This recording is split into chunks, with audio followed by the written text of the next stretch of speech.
So let me hear you. Good and loud. All right, Gary. On one. On two. On three. Take me out to the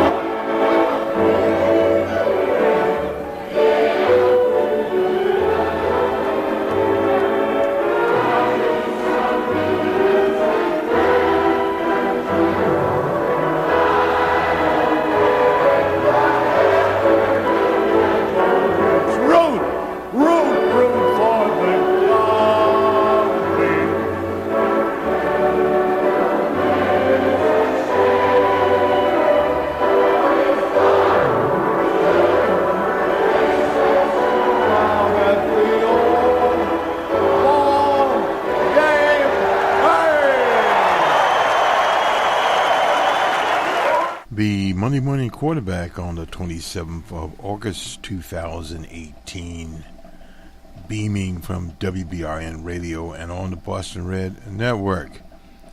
Our program on Sunday was John McCain, rest in peace, R.I.P., and invite you to look at it on the iHeart station. It is beaming from there and various other outlets available. Let me go over the funeral agenda here. This is from the Arizona paper in Phoenix, Arizona. First of all, there will be on Wednesday a funeral. The website, a private ceremony will at 10 a.m. on Wednesday at the state capitol in Phoenix. A public viewing from 1 to 8 p.m. of the late Senator McCain. There will be a funeral scheduled for 10 a.m. Thursday at the North Phoenix Baptist Church, and there is no seating available for that particular situation at 5757 North Central Avenue.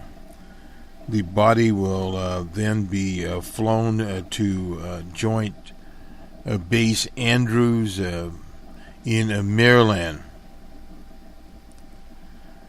The senator will lie in state in the state capitol, in the U.S. Capitol, the rare honor in the past 166 years. 31 people have been given that honor. He will then be transported from the Capitol to the Vietnam Veterans Memorial ahead of a second funeral at the Washington National Cathedral. That will be on Saturday at 10 a.m. The private service will be limited to family members, congressional colleagues, and staff, as well as U.S. and international leaders. That's according to the senator's website. And then he will return to his youthful stomping grounds, that is at the U.S. Naval Academy in Annapolis, Maryland. He will be buried there, and the date of the private ceremony has not been released. So that is Senator McCain.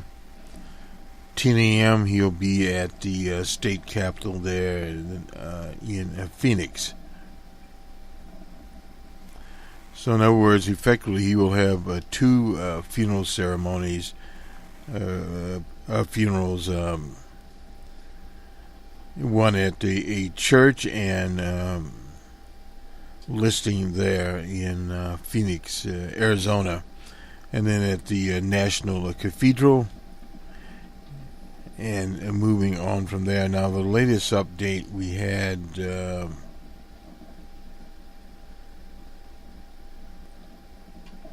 I believe was 4 hours ago, and I think that's the one I just read, continually updating it. When will the casket be displayed? That's at the Capitol Rotunda, that is in Phoenix. And I think we went over that. Be very long lines. You can expect that if you are in Phoenix, Arizona. And in North Phoenix, they'll have the funeral. The tickets are already gone for that. There were some public tickets for that particular event. Now, as we move on from Senator McCain, incidentally, in the canned version, the people that face the nation, former Senator Kerry is featured in that. He and John McCain worked together, he being a Vietnam protester, and Senator McCain, Vietnam, a hero. And most people do not know as much about Senator McCain's work toward reconciliation with Vietnam, the country. And he'll be, of course, honored by the Vietnamese, and he was honored by their in Hanoi, the capital in Vietnam, because he was a friend of Vietnam. Spent a lot of his time on rebuilding relations with Vietnam, and you would think that is an interesting situation for a man held prisoner there 5.5 years, much of his time in solitary confinement, and where he'd had his legs and arms and various things broken, beaten, etc., and he put that out, chalked it up to war. War is a terrible thing, there's no doubt about that. And in our presentation, there was an interview, the presentation on Sunday, on The View. His daughter Cindy was there. His daughter Cindy's his wife. Anyway, nonetheless, his daughter was there with Whoopi Goldberg, etc. And they talked about what is a hero and what is not a hero, the present day fake news situation, facts versus alternative facts, and where the body politic in the U.S. has ended up, basically speaking. And of course, Senator McCain, his vote against the Affordable Care Act, that was a centerpiece legislation of D.J. Trump, and it failed. And whether or not they'll bring it up again, they've been working around the edges on the Affordable Care Act or Obamacare.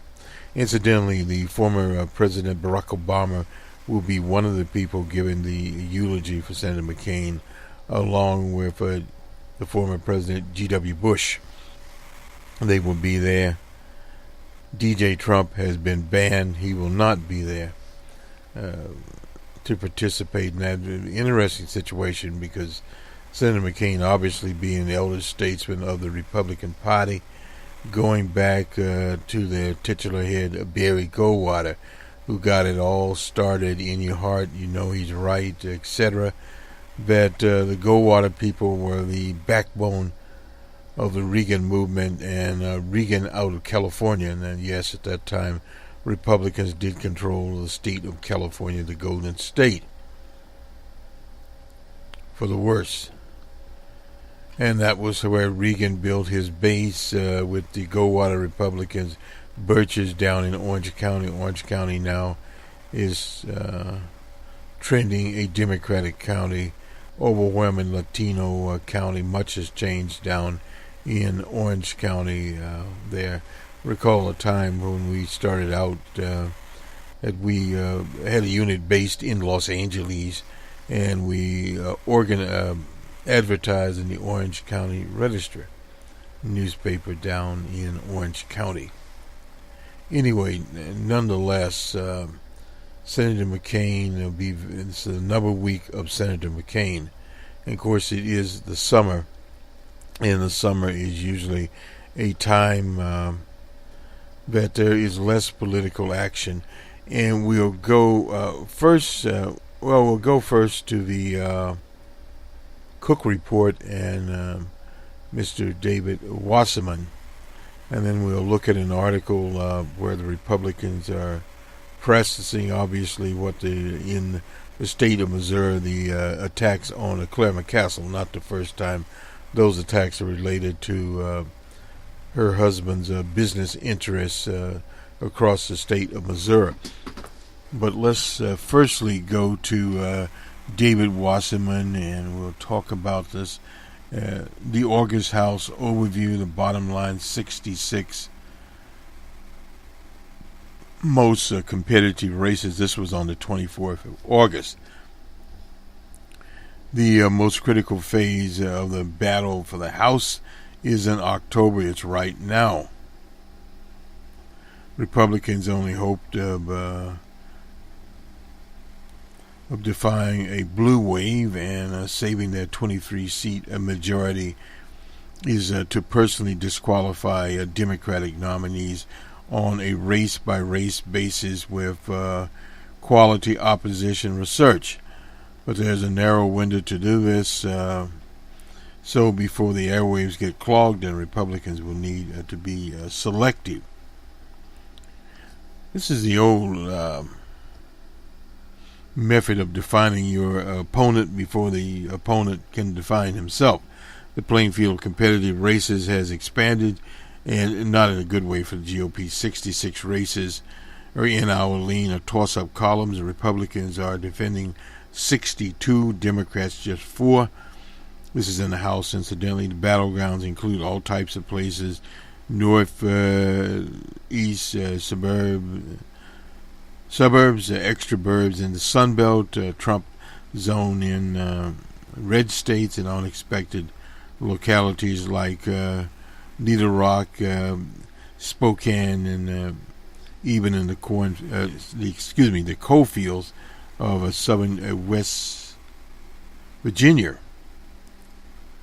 Many Republicans wish they could just simply run on the economy, and this is usually what you would do, but complaints President Trump constant distractions won't let them do this. Instead, the Republicans will have to convince voters that the Democrat alternatives are unacceptable. He points back now to 2010, the DNC that's waited until after Labor Day to launch attack ads against most of the incumbent Republican opponents, in part because their strategies believed few voters would remember summertime ads in November. But by late September and October, many of the GOP nominees had already defined themselves positively, and the airwaves were crowded with political ads. By then it was too late for the Democrats.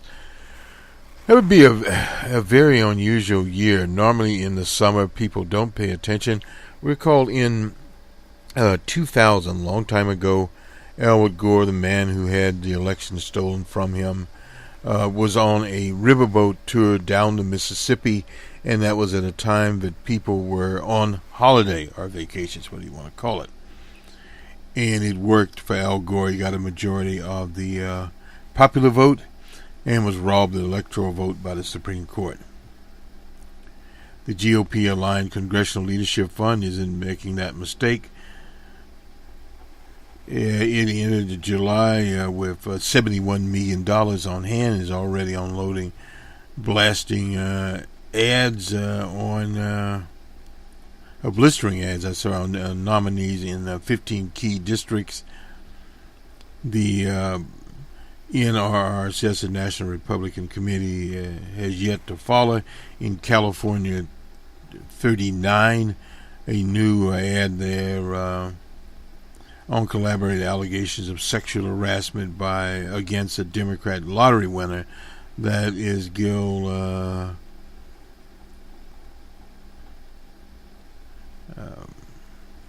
Cernos, depicting smoking a cigar puffing a cigar, in Illinois. 6, a new ad that alleges Democratic nominee Sean Casten cashed in on taxpayer subsidies and gave himself huge bonuses while his clean energy business tanked. Casten has yet to go up air for the general election. The go big early strategy is a gamble. If attacks like these don't move the numbers in favor of the Republicans in the next month, it's likely nothing will. But in the words of one consultant, GOP's only shot to ham and eggs is this way to 218 seats. In this hostile climate, Republicans know that they need to triangulate. This is something Bill Clinton did, abandoning a few of their most dire straight seats to save those who can be saved. And that's usually what happens there. The two committees won't be able to spend $4.1 million resuscitating each of their 60 vulnerable seats, as they did in Ohio. 12. One Republican strategist considers unlikely Iowa Group will ultimately invest in any of the 10 GOP seats held in the lean or likely Democratic column. Of the 25 Republican sitting districts in Hillary Clinton land, districts Hillary Clinton carried, only 5 are currently well positioned to survive a wave. Now, these are some that they mention here. California 21, that is David Lavalda, and Carlos Caballo in Florida 26. He has always run very close races. John Kessler, New York 24, Brian Fitzgerald as PA 1, Will Hurd in 23, that's in Texas. But 8 others aren't seeking re-election, and 12 are in toss-up or worse. Those 20 largely suburban college-educated seats make up the bulk of the 23 the Democrats need. And that is a plus for Democrats, but nothing can be taken for granted in the situation now. The next month's ads and polls will tell us a lot about the intensity of voter opposition to DJ Trump in those seats. In 2010, very little of what the Democrats threw at the Republicans stuck. It's possible that in 2018, suburban professional women will do so desperate to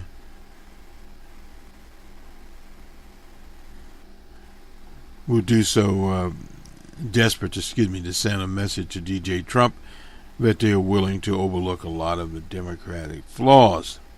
The 66 competitive races below include 3 open GOP seats that are already in the bag for the Democrats. That is Jersey 2, PA 5, and PA 6. 1 Democratic open seat that's already flipped to the Republicans, PA 14. Effectively, Democrats started out with a net gain of 2 off the bat and would need 25 more. They actually need more than that, but anyway, that's part of it there. There's still more races in lean Republican than lean Democrats, and if these races fall to the favors, and the 30 toss-ups were to split evenly, Democrats would gain 22. 1 short of majority. Could happen, but there's still time for many of these races in lean and likely Republicans develop into more competitive races. If you've noticed, and Mr. Cook and his operations are the best, in our opinion, some of the best handicappers in American politics.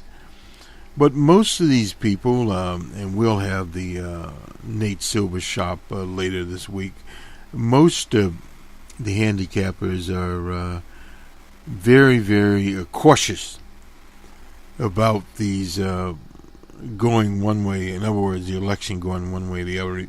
Democrats remain clear but not overwhelming House favorites. On the lower end, it's possible the House control may not be decided until days after the election. It's also possible the blue wave could propel Democrats to historic gains well past the 23 they need. Right now, Democrats appear to be poised to gain 20 or 40 seats, with 25 to 35 the likely outcome here. And view the ratings. They did some changes here. Oh, this is in Louise Slaughter, the late Louise Slaughter's seat. That's New York 25, solid Democrat. North Carolina 2 from likely Republicans to lean Republicans, and Ohio 1 to a toss-up. That's kind of an interesting situation there. The more toss-ups one has, and some of the things that is actually happening out here. Let me see if we can get anything here. Okay, this is some of the. Here we go. Likely, these are competitive races here. Likely Democrat, 6 Democrats and 3 Republicans. These are some open seats. 2 Democrats on lean there. And let's see, we have Democratic toss-up races. Minnesota 1, Minnesota 8. And these are basically the same thing we've been seeing for a very long time. Republican toss-up races, a lot of them in California, leans Republicans. There's a bunch of those, and one including California 5. That is Hunter. He's been recently indicted, like a Republican. Young out in Alaska, no doubt about that. And several others here, won't go into all of them. There's quite a few of those in Texas, in Ohio, in New York. And leans Republican. There's many of those out there. Arizona too. Hunter is in there. Bockham in Florida. 6 Corbeto, that's in Florida. Handel in Georgia is Karen Handel. Davis, it's just a smidgen of these, and we're sort of going over here. Fitzpatrick, we talked about him before. And a bunch of open seats at lean Republican. And so a lot of Republican toss-up seats. Iowa, Young in Iowa. That is Iowa 3. Bloom, Iowa 1. They got it as a toss-up. Several of them in Iowa. We'll be looking at Iowa. Vote in Illinois 12. We expect, because of the way the governor's race is going in Illinois, depending on the districts, you could expect some of those House seats to flip the Republican seats in the state of Illinois. Because there are just 2. There's a Kansas 2 is open, Kansas 3 is open, Yoder and Barr in Kentucky. And let's see. Minnesota 2 is a toss-up, and Minnesota 3, that is Lewis and Paulson. Paulson could very well flip there in Minnesota. Not sure about Lewis.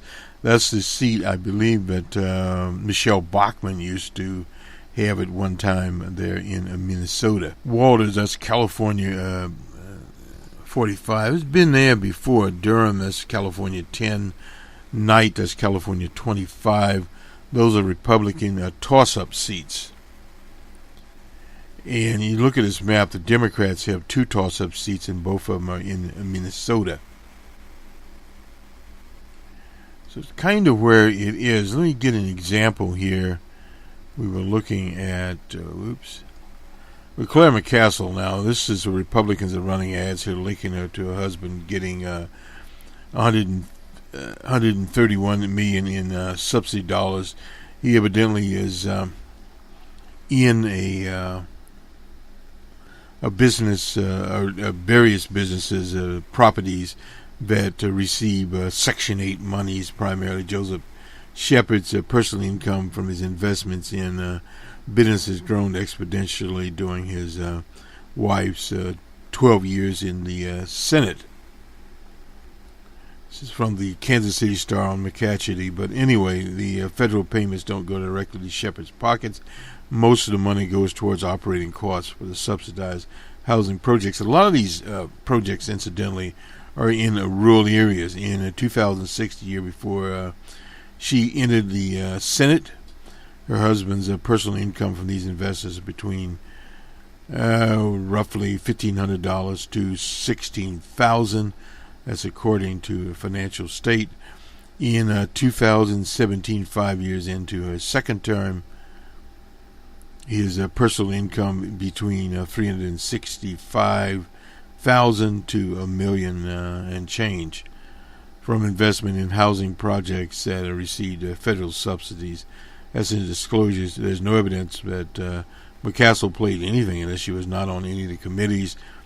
It's overseen by the U.S. Department of Housing and Urban Development, or the Department of Agriculture. Voted for some massive spending bills that would have benefited affordable housing, but others she voted against. So in other words, a mixed bag here. Going on, his investments in affordable housing projects date back to the 70s and long before they were in a relationship there. They got married in the early 2000s. Nonetheless, projects are awarded with Shepard $62 million, and it was in the first term, $69 million in the second term, for a total of, that's how they came up with the $131 million awards. Now, Shepard's company is called Sugar Creek, and they're in a lot of different businesses. He is a limited partner in the businesses. At one time, he was a full-time partner. Goes on to say in this article, is one of the wealthiest members in Congress. In fact, the Republicans are quick to remind voters. She has a condo in D.C. at $2.7 million, using her husband's private plane. Well, he can afford a private plane. Shepard's wealth first became an issue for McCassell when she ran for governor in 2004. Her Democratic opponent, Bob Holder, brought that up. And my husband and I are a team. That's what she told the St. Louis Post-Dispatch. Now, in 2012, Republican opponent, that was the infamous Todd Akins, accused the Senate of conflict of interest. Last week, the Conservative Club for Growth began airing, and this is what the Cook people are talking about, attacking Shepard and McCassell for allegedly using her position, for financial gain. She's running against Josh Hockley. And while Senator McCassell has voted over and over again against policies that would help workers and families keep more of their hard-earned money, she and her husband have made millions off of insider deals to secure government contracts and subsidies. Now, that in itself is blatantly false. Now, when they start talking about the Republicans where people keep more of their tax dollars, they may keep more of their tax dollars. This is why they're not running on the economy and the tax cuts. But at the same time, rental costs and various other things are going up, and they're not actually even breaking even there.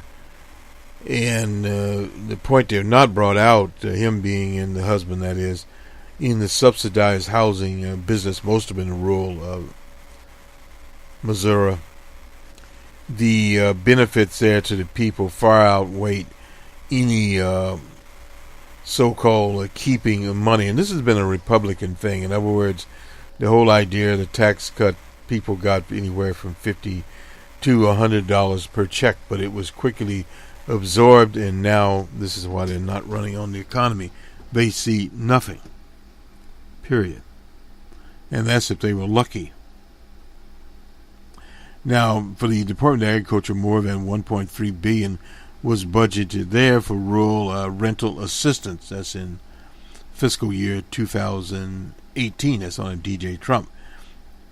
The HUD affordable housing subsidy portion of the rent and tenants pay the rest. There was $11 billion to building owners across the country. Period. Now, tax credits provide another incentive for developers who can sell the credits. The developer uses the money from sale of the credits to build equity in their projects. Investors, often insurance companies, financial institutions, buy the credit to reduce their tax bills. So that's the way that dream works. It's not exactly where you would think it would be. One other story we looked at, this is from the Washington Post.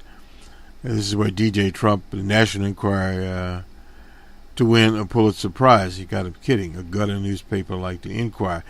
The bottom line is that the Enquirer was one of few newspapers that endorsed B.J. Trump. Granted, one even confuses National Enquirer with the Times of London, but no one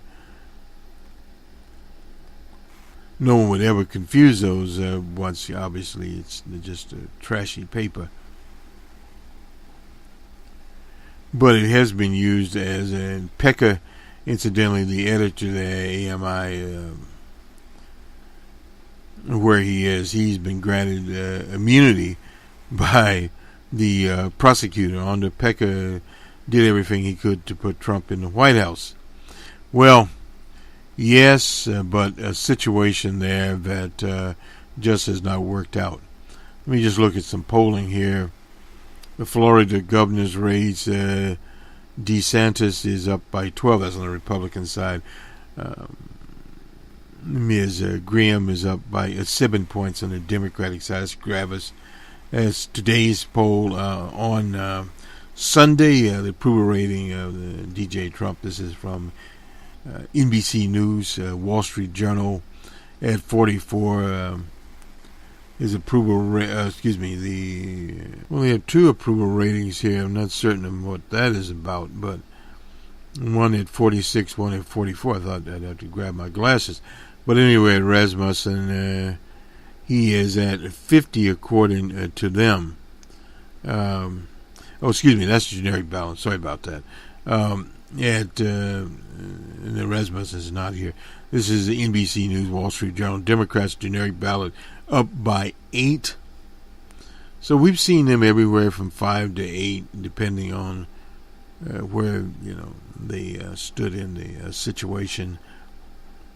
The Reuters generic poll up by 4. That was on Thursday. So you can assume, depending on the margin of error here, the Democrats are up by 3 or 4, depending there. And then we are entering September, a week from Labor Day. So basically where we are with a long ways to go. Let me check our time out here. We aren't too bad, actually, on time, but we will go ahead and do the sports. A good time to do the sport. And baseball is the game, as one would say here. We haven't determined whether or not we're going to do anything with the NFL this season or not. The Little League World Series, we can give that one. The final there was Honolulu, Hawaii. 3. They shut out the South Koreans. That's the Little League World Series. Happy for them and congratulations to the Hawaiians for winning the Little League World Series. And the baseball scores, all important ones. This was played on Sunday. The Phillies were in Toronto. Phillies 8-3. The White Sox win in Motor City. The Tigers are depleted. 7-2 was the score. Sox, the Nationals, and Mets in New York. Nationals 15. They shut the Mets out. Atlanta and the Marlins in Florida. Atlanta shut out the Marlins 4-0. The Red Sox and Rays in Florida. Rays 9-1 over the Sox. Sox have been losing a lot of games lately. The Pirates and Brewers in Milwaukee. The Brewers win 1 at 7-4. The Athletics and Twins in Minnesota. Athletics 6-2. Another team that is pretty much sold off all their key players. Cleveland in Kansas City, another team that is going in the wrong direction, 12-5. That score of the Reds and Cubs in Wrigley Field. The Reds were blanked by the Cubs 9-0. The Cardinals and Rockies in the Mile High City. The Cardinals have been winning a few lately, 12-3 Cards. The Rangers and Giants in San Francisco. The Giants finally win a game. 3-1. The Astros and Angels in Los Angeles. 3-1 Astros over the Angels. The Padres and Dodgers, a game we tuned into. Dodgers finally pulled that one out 7-3. The Mariners and D-backs in the desert. D-backs 5-2. No doubt they dedicated that to the late Senator McCain. The Yankees and Orioles, the game we also tuned into. 5-3. And let me see if we can get the standings here. I don't know if we can. Hopefully we can get the standings. Sometimes we have a little time manipulating the standings here. We'll attempt to get those. We usually do it on Monday night, the standings. Here we go. The American League East we'll start out with. Boston's still on top. The Yankees are 6 games back. And let's see, the Sox are 44 and 24 away at home. Wait a minute here. 80 and 42, 80 wins, 42 losses. The Yankees have 83 wins and 47 losses. And let's see, the Rays, they're 15, what is it? 19 back, and forget it. In the American League Central, Cleveland is on top. And then the Twins, they're 13 back, and you can forget about it. The Tigers are 21 back, and who is on? Kansas City, 34.